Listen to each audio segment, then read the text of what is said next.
सारे प्रेस को thank you for coming. ये एक बहुत इंपॉर्टेंट टाइम है क्योंकि ये academic session colleges higher education institute में अभी स्टार्ट होता है। So we thought this is the best time to have a press briefing with all of you and brief you कि अभी क्या क्या हो रहा है। यूनिवर्सिटी ऑफ लद्दाख एंड सारे कॉलेजेस का आप लोग अवेयर होंगे कि उन्होंने अपना एडमिशन नोटिस निकाला है एंड पॉलिटेक्निक ले एंड करगिल। सो जो लद्दाख के इंस्टीट्यूट्स है सबका एडमिशन नोटिस आ चुका है एंड मैं रिक्वेस्ट करूँगी कि सारे स्टूडेंट्स को ये वाइडली आप अवेयर कराएं कि दे should apply for the admission. एक इनिशिएटिव जो आप लोगों को हम लोगों ने लास्ट ईयर भी शेयर किया था, हम लोगों का Indian institute of technology IITs Kanpur, Bombay और दिल्ली के साथ एक कोलैबोरेशन है हायर एजुकेशन डिपार्टमेंट का, यूटी ऑफ लद्दाख, जिसमें हमारे लद्दाख के स्टूडेंट्स के लिए स्पेसिफिकली हम लोगों का एक प्रोग्राम था sponsored MTech PG programme, sponsored MTech and PhD programme, साथ में इंटर्नशिप शॉर्ट टर्म इंटर्नशिप, एक 2 मंथ्स का इंटर्नशिप है, 1.5 to 2 months, और एक 6 months का इंटर्नशिप है जिसका we had advertise on social media and some local newspapers में भी हम लोगों ने एडवर्टाइज किया था and students have applied for that और उसका admission process, selection process IITs have nearly completed and we are expecting कि स्पॉन्सर्ड एमटेक प्रोग्राम का भी जो एडमिशन है that will be completed by next week. So Ladakh के स्टूडेंट्स के लिए जो टेक्निकल एजुकेशन में इंटरेस्टेड हैं, IITs में internship and post graduation courses के लिए इंटरेस्टेड है, उनके लिए it's a very good opportunity. Besides इस लास्ट ईयर पहली बार हमारा इंजीनियरिंग सीट्स हम लोगों के सेंट्रल सीट एलोकेशन बोर्ड और north eastern and union territories, जहाँ जहाँ पे इंजीनियरिंग कॉलेजेस नहीं है वहाँ पे वहाँ के स्टेट्स और यूनियन टेरिटरीज़ के लिए एक सीट एलोकेशन होता है। तो लास्ट ईयर पहली बार हमें लद्दाख के लिए 22 इंजीनियरिंग सीट्स मिले थे in good institutes, NIT national institute of technology and other government institutes, उनके लिए हमें 22 सीट्स मिले थे लास्ट ईयर। और दिस ईयर अगेन लद्दाख के स्टूडेंट्स के लिए अपॉर्चुनिटी है कि वो CSAB NEUT के थ्रू इंजीनियरिंग सीट्स के लिए अप्लाई कर सकें कि जिस स्टेट्स में इंजीनियरिंग कॉलेजेस ना हो उनके स्टूडेंट्स को बेनिफिट करने के लिए सीट्स प्रोवाइड किया जाता है। और last year after lots of efforts for the past 2 years, last year for the first time Ladakh के लिए 22 सीट्स इंजीनियरिंग कॉलेजेस में रिजर्व किए गए जिनमें हमारे स्टूडेंट्स ने ये बेनिफिट लिया। लास्ट ईयर पहला बैच हमारा स्टूडेंट्स का रेस्ट ऑफ द कंट्रीज़ के NITs and other government institutes में they got admission. So this year again this process will start. हम एक्सपेक्ट करें कि नेक्स्ट वीक ये रजिस्ट्रेशन प्रोसेस स्टार्ट होगा, वो हम अनाउंस करेंगे। We'll give the announcement in newspapers and channels also and on social media as well. But मैं request करूँगी स्टूडेंट्स को बी रेडी क्योंकि registration process will be open for some time. 22 seats इस साल भी लद्दाख के स्टूडेंट्स के लिए इंजीनियरिंग कॉलेजेस में ओपन है। इसके अलावा for the first time diploma level courses के लिए भी, pharmacy and diploma level courses के लिए भी लद्दाख के स्टूडेंट्स के लिए 16 seats have been reserved. So I am happy to announce कि ये 16 सीट्स भी हमारे स्टूडेंट्स के लिए ओपन है। उनका registration process will start once JK board का 10th का रिजल्ट अनाउंस होता है। अभी CBSE का अनाउंस हो गया बट हम 10th के बोर्ड के रिजल्ट्स का वेट कर रहे हैं क्योंकि इनका सिलेक्शन प्रोसेस हमें एट UT लेवल करना पड़ेगा, जबकि इंजीनियरिंग लेवल का जो सिलेक्शन प्रोसेस है under the same scheme that will be done online at central level. सारे स्टेट्स का एक साथ होता है, तो उसका registration we have been told कि नेक्स्ट वीक से एक्टिवेट होगा। इसके अलावा जैसा लद्दाख में ऑलरेडी सब बच्चों को पता है बट स्टिल एक अवेयरनेस के लिए I think it is important कि PMSSS जो एक स्कॉलरशिप है, जो एक बहुत पॉपुलर स्कॉलरशिप है हमारे स्टूडेंट्स का फॉर जम्मू कश्मीर एंड लद्दाख के स्टूडेंट्स के लिए, दैट उसका भी रजिस्ट्रेशन सून ओपन होने वाला है। उससे पहले मैं चाह रही थी कि हम लोग फिर भी वाइडली ये इन्फॉर्मेशन स्प्रेड करें स्टूडेंट्स का। वी आर एक्सपेक्टिंग कि नेक्स्ट वीक आने के 2 हफ्ते नेक्स्ट वीक में AICT की टीम लद्दाख ले एंड कारगिल विजिट करेगी, जहाँ पे स्टूडेंट्स के साथ एक वर्कशॉप होल्ड करेगी so that any queries related to PMSSS उसके बारे में कोई भी क्लैरिफिकेशन हो that can be done. Scholarship की जब बात करते हैं, मिनिस्ट्री ऑफ ट्रैवल अफेयर्स का एक स्कॉलरशिप है जो पॉपुलर स्कॉलरशिप है, हमारे स्टूडेंट्स अप्लाई करते हैं। पिछले साल का अभी स्टूडेंट्स हैड हमारे सिटीजन हेल्प हब पे ग्रीवांसेस आए थे कि स्टूडेंट्स को रिलीज़ नहीं हुआ था स्कॉलरशिप। इट वाज रीज़न क्योंकि फंड्स थोड़े लेट रिलीज़ हुए, इलेक्शंस के कारण भी there were some issues, but अभी फंड्स हमारे पास आ गए और ये फंड्स स्कॉलरशिप डिसबर्स हो रहा है। और इस साल के लिए भी पोर्टल कुछ देर में ओपन होगा, so students can apply for that scholarship. इसके अलावा रेवा स्कॉलरशिप, आपको पता है एक रेवा स्कॉलरशिप हम लोगों ने मेरिटोरियस स्टूडेंट्स के लिए लॉन्च किया था 2021 में। उसका पोर्टल भी खुल चुका है। हमारी 10th एंड 12th के जो भी मेरिटोरियस स्टूडेंट्स हैं, गवर्नमेंट स्कूल, प्राइवेट स्कूल्स, दोनों के 10th एंड 12th के बच्चे जिनके मार्क्स अच्छे आए हैं, दे कैन अप्लाई और मेरिट के बेसिस पे बच्चों का सिलेक्शन होगा and they will be given scholarship which will help them to apply for registration coaching for central level examination, चाहे वो लॉ एग्जामिनेशन हो, चाहे नीट का एग्जामिनेशन हो, चाहे इंजीनियरिंग कॉलेज का एग्जामिनेशन हो. So these are some of the schemes जो मैं चाह रही थी आप लोगों के through I would reiterate so that our students can apply. कई बार पहले भी हमने सर्कुलेट किया हुआ है इन्फॉर्मेशन कि डुप्लीकेशन नहीं हो सकता. अब देखिए PM-SSS का इशू ये है कि वो नेशनल स्कॉलरशिप पोर्टल पे नहीं है. NSP is only a portal. कई बार स्टूडेंट्स मुझे बोलते हैं हमने NSP स्कॉलरशिप के लिए अप्लाई किया है. That is not a scholarship, it's a portal. तो generally government of India try करी कि सारे स्कॉलरशिप को एक ही पोर्टल पे लाए. जैसे आप देखिए ministry of tribal affairs, ministry of minority affairs, both are on NSP portal. Similarly AICT के कुछ स्कॉलरशिप है जैसे प्रगति स्कॉलरशिप, वो भी NSP पोर्टल पे है. सो जब बच्चा अप्लाई करता है अगर 2 स्कॉलरशिप के लिए, वहीं पे उनको रोका जाता है पोर्टल पे कि you have already applied for 1 scholarship, क्योंकि कोई भी student is not eligible for 2 scholarships. But PM-SSS somehow because अभी it is only for Jammu Kashmir and Ladakh, इसका एक पोर्टल अलग है. सो दैट इज वाई कई बार टेक्निकली पोर्टल उनको स्टॉप नहीं करता बच्चों को. बट अवेयरनेस आपके थ्रू अगेन हम लोगों ने बहुत कोशिश की, ड्राइव की. PM-SSS का जब वर्कशॉप होता है तब भी स्टूडेंट्स को बताया जाता है कि 2 स्कॉलरशिप में आप अप्लाई नहीं कर सकते. बेनिफिट ये है कि PM-SSS स्कॉलरशिप का पोर्टल खुलता है सबसे पहले and that is the most beneficial scholarship क्योंकि उसका अमाउंट बहुत अच्छा है. तो जब आप PM-SSS के लिए अप्लाई करते हैं और अगर आप एलिजिबल हो जाते हैं, please don't apply for any other scholarship. कई बार आप लोग PM-SSS के लिए भी अप्लाई करते हैं, आप एलिजिबल हो जाते हैं और आप भूल जाते हैं कि आपको ट्राइबल में भी फिर आप अप्लाई करते हैं. उस कारण डीडुप्लीकेशन में आप लोग इनएलिजिबल हो जाएंगे for both the scholarships. So last year काफ़ी स्टूडेंट्स की ग्रीवांसेस आए थे and we had taken it up as a special measure कि लद्दाख के स्टूडेंट्स के साथ I mean we had to work a lot with the ministries. So they had agreed और deduplication exercise में they had helped us out. But this year they are very clear कि they are not going to consider जो भी बच्चा 2 scholarship के लिए apply करता है ऑटोमेटिकली वो डिस्क्वालीफाई होगा, क्योंकि स्कीम गाइडलाइंस बहुत क्लियरली बोलती हैं a student can not apply for 2 scholarships.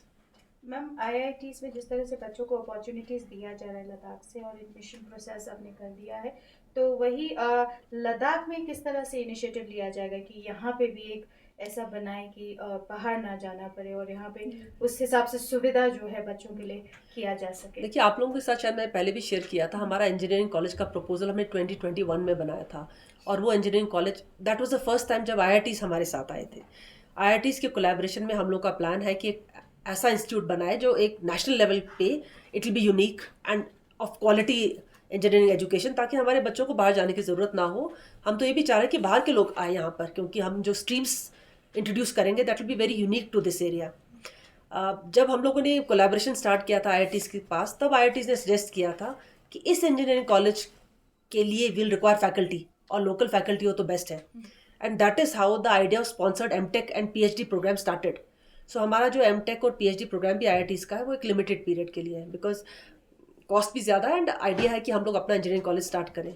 सो अभी तक now the proposal has reached ministry of education और recently honourable lieutenant governor had also written to the honourable minister around in January. हम expect कर रहे हैं कि हमारा ये प्रपोजल अप्रूव हो, क्योंकि डिटेल हमने DPR दिया है कि how we plan to go about it. ये इंजीनियरिंग कॉलेज करगिल में प्रपोज है. एज यू आर अवेयर कि हम लोग एक मेडिकल कॉलेज भी प्रपोज कर रहे हैं जो ले में होगा और एक इंजीनियरिंग कॉलेज करगिल में. सो विद दिस मुझे लगता है कि हमारे पास सफिशिएंट इंस्टीट्यूट्स होंगे. Now we have a Sindhu central university also coming up. So Ladakh में इंस्टीट्यूट्स काफ़ी है और हमारे बच्चे we are encouraging them to study in Ladakh. अभी भी देखिए आप हमारे कॉलेजेस में कई सीट्स खाली रह जाते हैं. सो सीट्स की कमी हमारे कॉलेजेस में आज तक नहीं है. But yes, professional colleges, engineering college we are planning to open. But polytechnic में भी हम लोग as of today diploma in engineering we are offering in polytechnic Leh. And I would be happy to share कि इस साल polytechnic ले में mechanical engineering branch खुला है. पहले हमारे पास मैकेनिकल इंजीनियरिंग ब्रांच नहीं था. We have only civil and electrical and computers. So mechanical engineering branch भी खुला है. तो मैं चाहूँगी कि बच्चे जो इंटरेस्टेड हैं डिप्लोमा करने में, मैकेनिकल इंजीनियरिंग कोर्स करने में, दे शुड अप्लाई, क्योंकि the registration admission process is open as of now. Ma'am जहाँ कारगिल यूनिवर्सिटी की बात करें वहाँ बहुत अच्छा एक कोर्स आर्टिफिशियल इंटेलिजेंस ये कोर्स इंट्रोड्यूस किया है. वही क्या ले डिस्ट्रिक्ट में भी इसका कुछ प्रोविज़न है कि आप इंट्रोड्यूस करेंगे. सेकेंडली जैसे हर जगह पे गवर्नमेंट ये डिग्री कॉलेज खुला है जो कि बहुत फ़ायदा हुआ है लोगों के लिए, पर एडमिशन्स कहीं ना कहीं कम नज़र आ रहे हैं. तो उस पर क्या कोर्सेज का ज़्यादा अवेलेबिलिटी करना अभी ज़रूरी हो गया है? हम लोगों ने एक एक्सटेंसिव हायर एजुकेशन सर्वे कराया था through university of Ladakh. The report is available with me. तो वहाँ पे हमने जानने की कोशिश की कि स्टूडेंट्स का क्या रीज़न है वो लद्दाख में क्यों नहीं पढ़ते हैं। हमारा रिपोर्ट ये आया है कि अराउंड 66% स्टूडेंट्स बाहर जाते हैं, 33% ही लद्दाख में पढ़ते हैं। जबकि सर्वे में स्कूल एजुकेशन का भी हमने सर्वे कराया, तो एक फर्स्ट रीज़न जो मैक्सिमम रीज़न था बच्चों का था फॉर एक्सपोजर। कुछ ने ये भी कहा थे कुछ उनकी चॉइस के सब्जेक्ट नहीं मिलते हैं जैसे इंजीनियरिंग, बट मैक्सिमम जो लोग ह्यूमैनिटीज़ ले रहे हैं, ऐसा नहीं है कि सिर्फ इंजीनियरिंग के बच्चे बाहर जा रहे हैं, ह्यूमैनिटीज़ जो लद्दाख में ऑफर्ड है सारे कॉलेजेस में, उनके बच्चे भी बाहर जा रहे हैं कई बार पढ़ने। तो एक प्राइमरी रीज़न ये था कि दे वांट एन एक्सपोजर। तो उसमें भी are discussing with university of Ladakh, क्योंकि मुझे लगता है कॉलेजेस में पढ़ के भी एक्सपोजर अपॉर्चुनिटीज़ मिल सकती हैं, lot of exchange visits. So we are working on that with all the principals. हम चाहेंगे कि हमारा इंफ्रास्ट्रक्चर यूज़ हो। आपको पता है कि हम लोगों ने हायर एजुकेशन इंफ्रास्ट्रक्चर पे बहुत इन्वेस्ट किया है। We are having good college, good multipurpose halls, good hostels, laboratories हम लोग अपग्रेड कर रहे हैं। सेकेंड क्वेश्चन आपका फॉर आर्टिफिशियल इंटेलिजेंस। देखिए BCA course and some courses in computer sciences have been introduced in Kargil campus, but है university of Ladakh. हम तो इनकरेज करना चाहते हैं कि लेके बच्चे करगिल जाए, करगिल के बच्चे भी ले आए। नेशनल एजुकेशन पॉलिसी के अंडर ये था कि multiple exit multiple entry system है, यानी कि हमारा बच्चा एक कॉलेज में अगर आज कोर्स करता है और उसके बाद 1 साल के बाद they want to leave that college and go to some other college within the university, they should be allowed. So मैं तो इनकरेज करूँगी rather than have duplication, why not have a new course in दारू campus, ताकि हमारे students Ladakh के पास एक ज़्यादा opportunity हो कि आर्टिफिशियल इंटेलिजेंस करना है तो करगिल कैंपस में करे, इंटरनेट ऑफ थिंग्स करना है मे बी ले कैंपस में करे। सो कोर्सेज हमें वैसे इंट्रोड्यूस करने पड़ेंगे। एनरोलमेंट अभी भी कम है, तो कई बार financially it become very difficult. अभी भी आप देखिए यूनिवर्सिटी ऑफ लद्दाख में भी कुछ कोर्सेज में बच्चों का एनरोलमेंट बहुत कम है, but administration is very keen to support the university of Ladakh in any endeavour that they want, और एनी कोर्स वो जो खोलना चाहते हैं। मैम पॉलिटेक्निक कारगिल में बहुत सारे बच्चे एडमिशन लेते नज़र आए और सीट की कमी भी हो रही, पर ले में वही जो है एडमिशन नहीं ले रहे, तो उसका क्या वजह है? देखिए there can be many reasons. हम लोग भी कोशिश करना कि अंडरस्टैंड करने की कोशिश कर रहे हैं व्हाट इज़ द रीज़न। पहले यहाँ पे हमारा एक कोर्स था टूरिज्म का, और ये सोच के जम्मू कश्मीर के अंडर जब था पॉलिटेक्निक में टूरिज्म इसलिए खोला गया क्योंकि ले में टूरिज्म का बहुत स्कोप है, बट फिर रियलाइज पिछले 4-5 सालों में टूरिज्म कोर्स में बहुत कम एनरोलमेंट था। सो इस साल हमने उसको कन्वर्ट करके मैकेनिकल इंजीनियरिंग कर लिया, बिकॉज टूरिज्म का कोर्स यूनिवर्सिटी ऑफ लद्दाख में भी खुला है, तारू कैंपस में। They are offering a proper course, post graduate course in tourism. So हम लोग वैसा कोर्स देने की कोशिश करें जो शायद बच्चे इंटरेस्टेड हो, जो अवेलेबल ना हो। मैकेनिकल इंजीनियरिंग ना कारगिल में अवेलेबल था ना ले में, तो हम एक्सपेक्ट करें कि इस साल एनरोलमेंट ज़्यादा हो। बट ये है कि मैं भी रिक्वेस्ट करना चाहूँगी स्टूडेंट से कि कोर्सेज के लिए अप्लाई करें। पॉलिटेक्निक कॉलेजेस में हमारे लेबॉर्ट्रीज अच्छे हैं, we have got good academic faculty, तो यहाँ पे पढ़ने का एक अलग बेनिफिट है। आप अपने घर में रह सकते हैं, अपने with your family you can stay back, so it is a good opportunity. और अगर आप लोगों को लगता है कि एक्सपोजर वाला इशू है, that is being taken care of. अभी ITIs या पॉलिटेक्निक कहीं भी है, बच्चों को आप अपॉर्चुनिटी दे रहे हैं। We have introduced a programme called skill immersion programme, जहाँ पे हम 1 महीने के लिए बच्चों को एक बहुत बेस्ट इंस्टीट्यूट में स्किल इमर्जन का अपॉर्चुनिटी दे रहे हैं for ITI students. Similarly polytechnic students के लिए भी हमने टेक्नोलॉजी इमर्जन प्रोग्राम बनाया है। तो अगर स्टूडेंट्स को ये लगता है कि वो बाहर इसलिए जा रहे हैं कि एक एक्सपोजर मिले एक नए शहर का, so that can be offered while studying in Ladakh also. Ma'am जिस तरह से NSP में अभी भी बहुत सारे बच्चों को माइनॉरिटी ऑफ ट्राइबल अफेयर्स की जो स्कॉलरशिप है उसमें अभी भी उनको शायद पेमेंट जो वो नहीं हुआ है, तो उसके बारे में क्या? देखिए जैसे मैंने पहले बताया था कि स्कॉलरशिप का फंड्स सेंटर से नहीं आया था। इलेक्शन के कारण भी कोई रीज़न था कि कुछ फंड्स रिलीज़ नहीं हो पाए, बट अभी फंड्स आ चुके हैं रिसेंटली। सो हम लोगों ने more than 50 to 60% scholarship release हो चुका है और यूटिलाइजेशन सर्टिफिकेट मिनिस्ट्री को हम भेज चुके हैं। सो हम एक्सपेक्ट करें within June we should be able to settle all the scholarship for tribal affairs. Now ministry of minority affairs का जो स्कॉलरशिप है वो डायरेक्टली मिनिस्ट्री से आता है, और आप लोग अवेयर होंगे कि there were certain issues for ministry of minority affairs का स्कॉलरशिप। सो उनके डिसबर्सल को थोड़ा होल्ड पे रखा है मिनिस्ट्री ने, बट हमारे पास मिनिस्ट्री ऑफ ट्राइबल अफेयर्स का। एंड लास्ट ईयर हम लोगों ने एनकरेज किया था स्टूडेंट्स को कि मिनिस्ट्री ऑफ माइनॉरिटी अफेयर्स से वो शिफ्ट करें, इसलिए हमारे ट्राइबल अफेयर्स में ज़्यादा बच्चों ने अप्लाई किया है। बट स्टिल हो सकता है कुछ बच्चे माइनॉरिटी अफेयर्स में भी स्कॉलरशिप ले रहे हो, तो उनके लिए थोड़ा इशूज़ है। I am taking it up with the ministry, but ये कुछ मिनिस्ट्री के लेवल पे इशूज़ हैं, तो थोड़ा उनका रिलीज़ का आई कैन नॉट अश्योर कि कब उनका स्कॉलरशिप रिलीज़ होगा। मैम जिस तरह से BEd और जो MPED का कोर्सेज है यूनिवर्सिटी ऑफ लद्दाख में, उनको लेके अभी बहुत सारे स्टूडेंट स्ट्राइक पे बैठे थे और बहुत सारे प्रेस कॉन्फ्रेंस भी किए थे, उनका एक इशू रहा है मैम, तो उसको किस तरह से आप सॉल्व करेंगे? देखिए बीएड वैसे यूनिवर्सिटी का मैटर है, आपको जनरली वो they are the best person, but I am aware of it, so I tell you. देखिए बीएड और बीपीएड हम लोगों ने इंट्रोड्यूस किया था यूनिवर्सिटी ऑफ लद्दाख ने, क्योंकि यहाँ पे लद्दाख में बहुत डिमांड थी इसकी। टीचर्स एजुकेशन का हमारा कोई कोर्स नहीं था, इसमें काफ़ी स्ट्रांगली डिमांड था, तो यूनिवर्सिटी ने स्टार्ट किया एक्सपेक्टिंग कि being a government university their course will be approved by the NCT, National Council of Technical Education. But over the past पिछले 1-2 साल में there were some changes at that level कि approval now does not come from NCT, it comes from the Ministry of Education, School Education Department. So उसके कारण I think थोड़ा बीच में gap रहा, but again जनवरी फरवरी में ऑनरेबल लेफ्टिनेंट गवर्नर ने minister को letter लिखा था, वाइस चांसलर सेक्रेटरी एजुकेशन से मिले भी थे, स्कूल एजुकेशन से, और मेरी भी बात हुई NCT। सो हमें एश्योरेंस मिला है कि जो हमारे कोर्सेज ऑलरेडी हो चुके हैं तो स्टूडेंट्स विल नॉट सफ़र, उनको ये कोर्स रिकग्नाइज कोर्स मिलेगा। सो वी आर एक्सपेक्टिंग सून कोई रिप्लाई उनकी तरफ से अप्रूवल आए।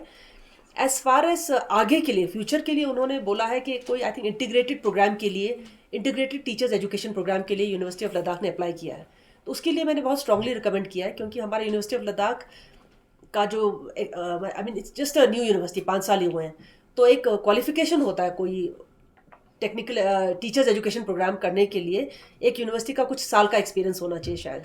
सो उसके लिए हम लोगों ने एग्जेप्शन मांगा है, मैं एक्सपेक्ट कर रही हूँ, because I was again verbally assured by the joint secretary NCTE कि Ladakh as a special case, because Ladakh को आपको ही पता कि बहुत तवज्जो मिल रही है सेंटर से, because it's a new union territory. तो हमें अश्योर किया गया कि they will look at it considerably, और कुछ रिलैक्सेशन देना है तो देंगे। तो आई एम पॉजिटिव कि we'll have approval from their side, but नया technical education course, teachers education course तभी स्टार्ट होगा जब एक बार अप्रूवल आ जाए, बिकॉज हम नहीं चाह रहे कि पिछले साल की तरह यहाँ पे कोई स्टूडेंट्स में कोई कन्फ्यूजन रहे या हम लोग किसी चीज़ के कारण परेशान रहे हमारे स्टूडेंट्स।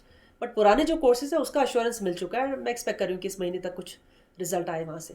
जिस तरह से PM-SSS में ICT की तरफ से कुछ कॉलेजेस पे ड्रॉप किए जाते हैं हर साल, यानी कि उनको डी-एफिलेट कर दे, तो बहुत सारे स्टूडेंट्स को पता भी नहीं चलते, और बहुत सारे स्टूडेंट्स का डिग्री का भी इशू रहता है, क्योंकि वो पढ़ने के बाद जो है उनको फिर से डी-एफिलेट किया जाता है। तो स्टूडेंट्स नहीं, देखिए ऐसा नहीं होता है। अगर एक बार AICT ने एफिलिएट किया है तो फिर अगर कोई स्टूडेंट एफिलिएशन के बाद with the approval of AICT उस कॉलेज में पढ़ रहा, तो उसका कोर्स कहीं भी डी-एफिलिएट नहीं होगा। डी-एफिलिएशन फ्यूचर कोर्सेज के लिए करता है AICT, उनका एक प्रोसेस है। उनको लगता है अगर कि कॉलेज का परफॉर्मेंस अच्छा नहीं है या इनके अपने क्राइटेरिया है AICT के, उस क्राइटेरिया में अगर कॉलेजेस नहीं मीट करता है देन दे डी-एफिलिएट, और उसमें एडवांस में बताया जाता है। तो हमारे स्टूडेंट्स को थोड़ा ये मैं कहूँगी कि we have to be very consciously updating our sales, क्योंकि AICT वेबसाइट पे हमेशा ये इन्फॉर्मेशन दी जाती है। कई बार हम लोग अप्लाई करने के बाद भूल जाते हैं हमारे स्टूडेंट्स की, चलो अप्लाई कर दिया, then they forget about it. But अपने आप को अपडेट रखना बहुत ज़रूरी है, क्योंकि जब तक ये प्रोसेस पूरा कंप्लीट नहीं होता, student should keep a tab on the information. हम लोग अपने सोशल मीडिया पे शेयर करते हैं, आप लोगों के थ्रू भी शेयर करते हैं, तो ये इन्फॉर्मेशन की कौन से कॉलेजेस एफिलिएटेड हैं कौन से नहीं, इस पर ध्यान रखने की ज़रूरत है स्टूडेंट्स को।